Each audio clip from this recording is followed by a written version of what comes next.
Souvent, je rencontre des personnes qui me disent « Maxime, toi, t'es vraiment chanceux. Tes affaires vont bien, tu fais de l'argent, ta vie est belle. » Je prends le compliment, mais concrètement, c'est quoi avoir de la chance? Prenons mon cas, moi, la personne chanceuse. À mes débuts en affaires, j'ai dû dormir sur des bancs de parc parce que je n'avais pas d'argent pour me louer un appartement. Ou ces jours que je n'avais rien à manger, à peine $1 en poche pour m'acheter un pâté jamaïcain que je séparais en deux. Je prenais une partie pour le matin et une partie pour le soir. Merci aussi à ces organismes qui me donnaient de temps en temps des œufs précuits pour me nourrir. Alors il faut que tu me le dises. Je veux le savoir. C'est quoi la chance pour toi? Est-ce lorsque je recevais une dizaine de rejets quotidiennement par des personnes qui ne voulaient rien savoir des produits et services que je vendais? La chance était peut-être de mon côté lorsque mon ex-copine m'a laissé parce qu'elle pensait que j'étais devenu fou avec mes concepts, avec mes projets, avec les entreprises que je voulais mettre en place. Ou ces nuits blanches que je passais dans les cafés à travailler sur des concepts alors que d'autres faisaient la fête. Il faut que tu me le dises, je veux savoir, c'est quoi la chance pour toi? Cela fait 20 ans que je suis discipliné. À chaque jour, je travaille sur ma croissance personnelle. Je fais mes lectures, je m'entraîne, je bosse jour et nuit sur mes entreprises, malgré que parfois, je n'en ai vraiment pas envie. Je suis tellement focalisé sur mes affaires que je suis déconnecté de ce qui se passe autour de moi. Je ne regarde pas de sport, je ne joue pas aux jeux vidéo, je n'ai aucune idée des potins à l'extérieur, des Indes, des Congosa, donne le nom que tu veux. Et la seule chose que tu as trouvé à me dire, c'est que je suis une personne chanceuse. De nos jours, les gens veulent tous réussir en faisant le moins d'efforts possible. Ils sont tous à la recherche de la fameuse formule miracle. Ils vont sur Google, ils vont taper des mots-clés tels que « Comment devenir riche rapidement ?» Ce sont ces mêmes personnes qui se font facilement manipuler par ces charlatans qui leur proposent justement un investissement miracle et ils finissent par se faire berner. Et ce qui est dommage, c'est qu'ils n'apprennent pas la leçon. Comprends bien, la première fois que tu te fais avoir dans ces magouilles, c'est une erreur. Mais la deuxième fois, par contre, c'est un choix.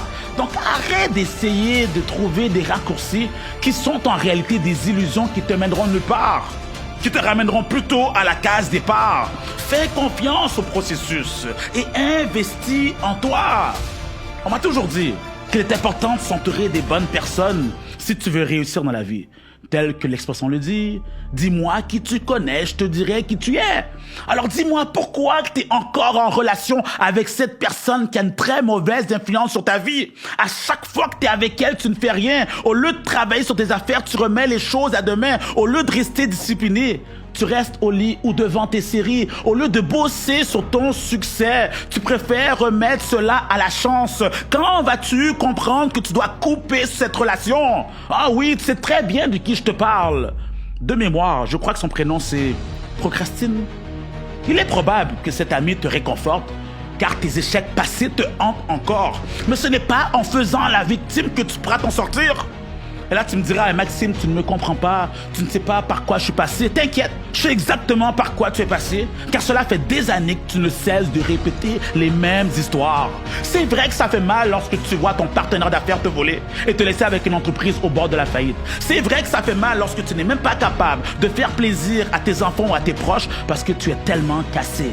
C'est vrai que ça fait mal lorsque tu vois ta femme ou ton mari te tromper pendant que tu étais à l'extérieur en train de bâtir ton entreprise qui devait en théorie permettre à ta famille d'être libre financièrement. Alors que tout ça s'est passé, je te pose la question, que vas-tu faire? Il est temps pour toi de sortir de ton mode victime et de devenir ce guerrier, cette guerrière qui se relève malgré les attaques. Oh oui, tu m'as bien entendu. Il est temps pour toi de te lever et de montrer à toutes ces personnes ce que tu as à l'intérieur de toi. Montre-leur qu'ils n'auraient pas dû réveiller ce monstre qui dormait en toi. Le temps est venu de tout ravager. Mets les bouchées doubles. Crée-toi un nouvel horaire. Coupe sur tes heures de sommeil et ne te relâche pas tant et aussi longtemps que tu n'as pas atteint tes objectifs. Tu m'as bien entendu. Ne te relâche pas tant et aussi longtemps que tu n'as pas créé ce commerce, que tu n'as pas généré le montant d'argent qu'il te faut pour être libre financièrement. Et surtout, ne te relâche pas tant et aussi longtemps que tu n'as pas pris ta revanche. La revanche, c'est rien de négatif, bien au contraire. Cela peut être un puissant carburant lorsque tu sais comment bien l'orienter. Alors donne tout. Et lorsqu'on te reverra, tu sauras que tu as pris le dessus, que tu as réussi, lorsque tous ces heureuses te diront que tu as seulement eu de la chance. C'était Maxime Victor pour t'inspirer et te motiver à te surpasser.